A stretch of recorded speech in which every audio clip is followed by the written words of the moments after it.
Baik pemirsa TVR Parlemen dimanapun Anda berada, saat ini pemirsa banyak sekali guru-guru honorer yang kemudian diangkat menjadi guru P3K paruh waktu. Ini menjadi persoalan serius bagi kehadiran negara terkait dengan kesejahteraan guru pemirsa. Nah, terkait hal ini maka perlu ada satu upaya reformasi regulasi agar nantinya ke depan guru-guru honorer bisa lebih sejahtera dengan status yang lebih pasti misalnya, atau mungkin dengan ada kepastian P3K penuh waktu yang diharapkan nanti bisa memberikan satu kepastian kesejahteraan bagi para guru honorer pemirsa. Nah, lantas kemudian seperti apa Komisi 10 DPR memperjuangkan hal ini? Tentu kami sudah bersama dengan anggota Komisi 10 DPR Bapak Nyoman Parta dari fraksi Partai Demokrasi Indonesia Perjuangan Dapil Bali. Bapak, izin Pak, terkait dengan kesejahteraan guru honorer yang sekarang banyak diangkat menjadi guru P3K paruh waktu, Pak. Apa yang kemudian menjadi perjuangan DPR supaya ke depan ini bisa lebih sejahtera nantinya, Pak? Ini kan kita baru peringati Hari Guru nih. Selamat untuk guru kita, Hari Guru untuk seluruh guru kita di seluruh Nusantara, seluruh Republik, dari kota sampai ke pelosok-pelosok negeri.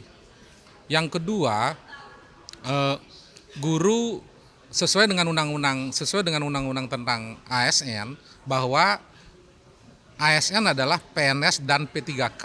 Nah, ternyata untuk urusan P3K sampai hari ini untuk guru belum selesai. Belum semua guru bisa masuk P3K. Lalu pihak kementerian mencari siasat dengan membuat guru P3K paruh waktu. Menurut saya ini jangan diteruskan. Jadi seluruh guru harusnya posisi dan statusnya adalah P3K titik sesuai dengan undang-undang. Jadi tidak ada istilah baru yang sesungguhnya adalah paruh waktu itu adalah penghalusan dari outsourcing. Jadi guru tidak boleh di-outsourcingkan karena guru pekerjaan mengajar adalah pekerjaan inti. Jadi pekerjaan inti tidak boleh diparuh waktukan. Jadi kalau guru diparuh waktukan posisinya akan rentan, posisinya akan penghargaannya tidak akan jelas, dan yang paling pasti adalah kesejahteraannya pasti juga tidak akan terjamin. Itu satu. Oleh karena itu kembalikan, jangan teruskan mengangkat guru paruh waktu, melainkan pastikan guru itu menjadi P3K titik.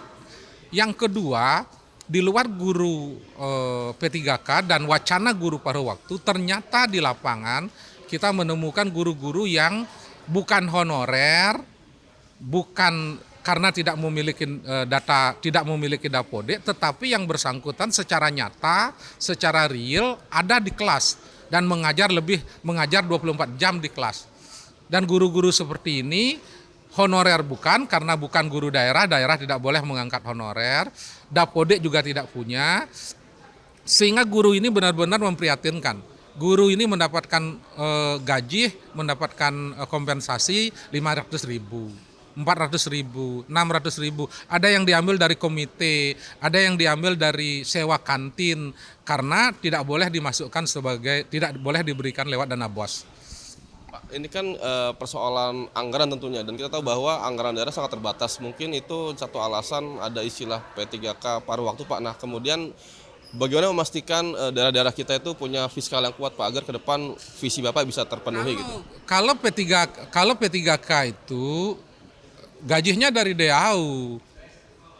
P3K, rencana P3K paruh waktu yang sedang proses ini pun gajinya dari DAU, dari pusat.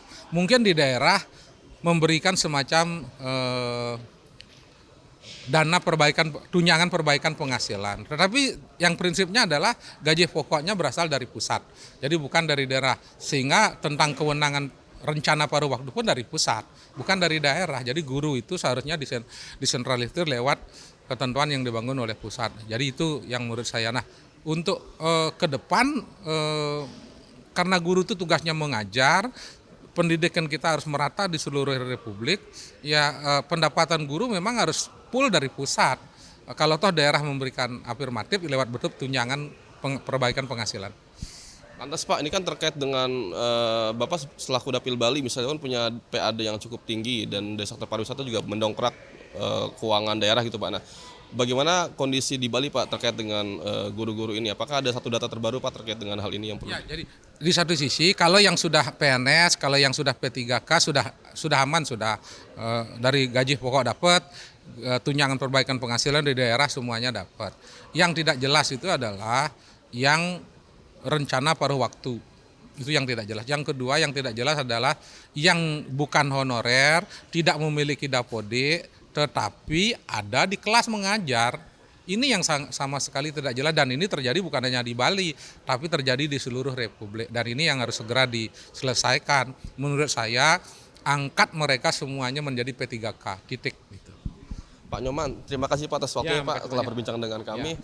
Tentu pemirsa TVR Parlemen, kita akan menantikan lebih jauh lagi terkait dengan perjuangan ini yang diharapkan nanti ke depan guru-guru honorer bisa lebih sejahtera dengan status yang lebih pasti, yakni P3K penuh waktu. Ya tadi Pak Nyoman menyampaikan bahwa tidak perlu ada lagi istilah paruh waktu bagi para P3K titik ya, dan diharapkan nanti ini menjadi fondasi kuat agar ke depan guru-guru honorer di semua wilayah Indonesia bisa lebih sejahtera pastinya. Dan pemirsa, demikian laporan dari kami, kembali ke studio.